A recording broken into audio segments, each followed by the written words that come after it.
More than a year ago, I decided to do a set of videos inspired by the sequences that are outlined in the preliminary course, Yoga in Action, written by Geeta Iyengar, Geetaji.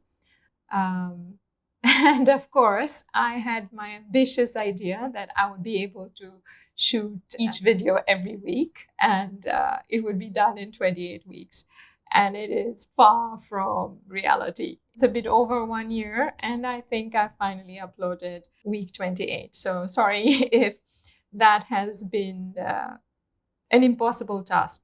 Even the fact that to upload the videos weekly, apart from the fact that I'm slack, that's not the point, is not possible, also points us to the fact that learning is a much deeper process, meaning that we can't just take a list of asanas and we say, okay, we do them weekly.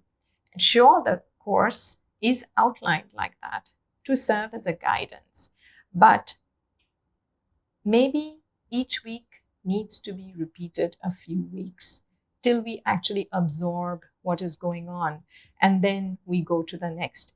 So when you are going through this sequence, it is more a guideline, because our learning process takes much longer. To actually get the body to move, to spread, to extend is not an easy process, and it is not about just the tightness of the body. Our whole nervous system has to process that change. Even now, I mean, there are so many poses, so many asanas that I'm like, wow, I've been practicing for so long, and maybe I still haven't been activating that aspect of my body. And it's a discovery. And so that is what I would say to you. Like, as a beginner, you often delve into something and say, oh, at the end of 28 weeks, I will know everything. It is never like that, unfortunately. And the process is a never-ending learning process. But definitely, if you are following the sequence, then you will begin to realize there's an intelligence in the sequence. What is the intelligence in the sequence? That's the question. So when the body is progressively opened, then we are able to correctly do the asanas and gain the most benefit out of it. Meaning, in the sequence, we start with standing poses. We start with standing poses like Tarasan, standing on both feet.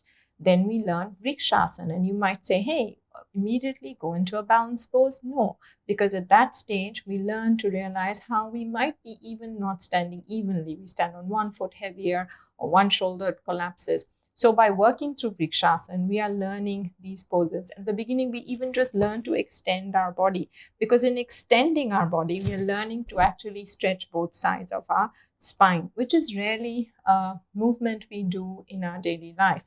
Each stage takes you to the next.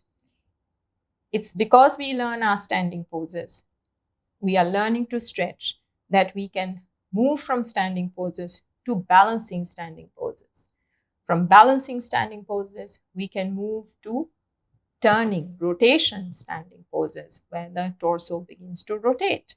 From that, we can work towards extension and going forward, lowering our head down. So that whole thing of just letting the head go down is not a simple process. Our whole spine has to extend, and only then we can roll from the hip. So I'm going to read out a short paragraph, which is in the preface of the book Yoga in Action. And I think it sums it up. Yoga in Action for beginners is not the end, but the beginning of yoga. It is for the practitioner to ignite the hidden force of yoga from within, so that it throws the light on the path of the yogic journey. May the blessings of Lord Patanjali be with you in your yogic journey. Geeta S. Iyengar. It actually gave me goosebumps to read it. I have been an Iyengar Yoga practitioner for many years, and I love practicing. And what is amazing is that every time I step into the mat, there are depths. which I find in the practice, new learnings, new insights. And yet, every session tunes me back to my center and offers up something special, very peaceful. So though the journey is progressive and we keep going further and deeper, but each session is sweet. Each session has a pleasant aftertaste. So I would urge you to take this on, as Geetaji says, to ignite, to spark an interest in Iyengar Yoga, and find an Iyengar Yoga teacher close to you and give your dedication, your time to develop your practice. And it is how much effort that you put in is the benefit that you will get. So if you put in little effort, you get little benefit. You put in more effort, you get more benefit. So it is all about effort and showing up, and the method is very precious.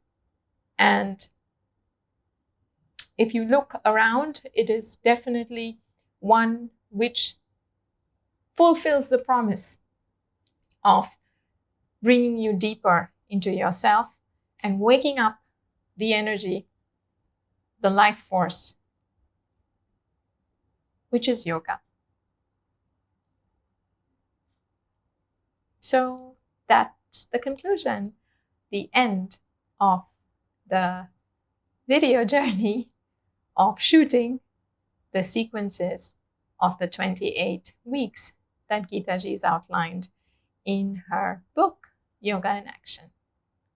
I hope it was of benefit to you, and if it was, and if it wasn't, or you can always let me know in the comments, and apologize for any wrong instruction, anything that I might have said which wasn't correct. And hopefully it is just a guidance to inspire you to go deeper.